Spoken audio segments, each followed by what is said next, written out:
Okay, so Tika has a question.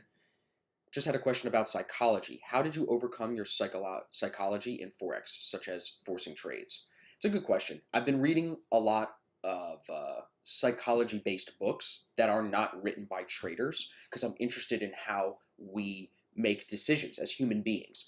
As much as we all are unique and different, and you're special and I'm special, we're all special, we're really not that different. Especially when it comes down to like the psychological biases and the hurdles that we all have to overcome when making critical decisions, we all suffer from the same few problems. And once I started to realize that, it's really just increasing your awareness of the issues to then help you not fall victim to the unawareness that leads to the problems. For example, as a trader, forcing trades can really be boiled down to two things. Are you trying to make money today? Like you want to make more money today from your trading than you are currently making and you have an expectation that can lead to forced trades, or you just like to trade. You like that action. You're a doer more than a thinker, and you're reckless with that risk. So if it's one of those two things, either you're too greedy, too focused on the money, or you're just too risky, you're too much about the action, once you can become aware which one of those two are you, then you can say, well, let me go, okay, if I'm trading to go try to make more money today, I need to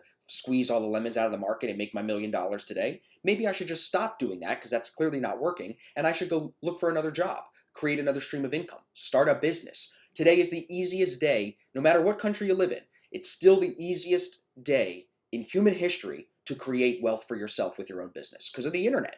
So I think if you're forcing trades to make money, you should generate other money elsewhere to alleviate that greed, to know your bills are going to be paid. Because if you try to trade and pay your bills with that money instantly, that's not what trading is. Any real big serious trader, I'm not making this shit up. I'm just doing what they said to do and it works.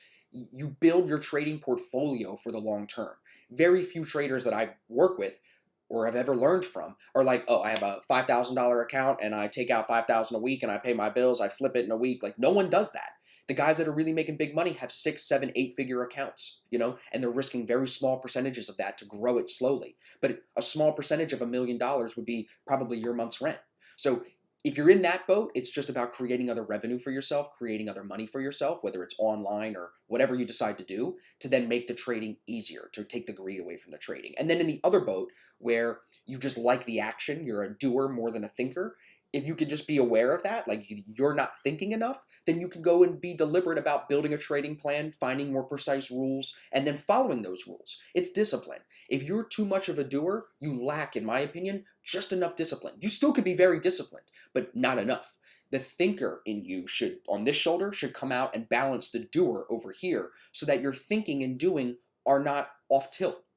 Meaning, off tilt would be over position sizing, taking too many trades, just trading to trade, not being okay with no trade days. You got to balance that out with more awareness of it. And then, like I said, I think it's always about the money for most people.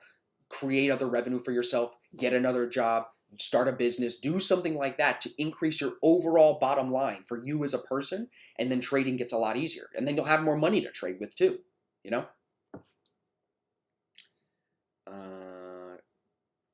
Yeah, everybody agrees.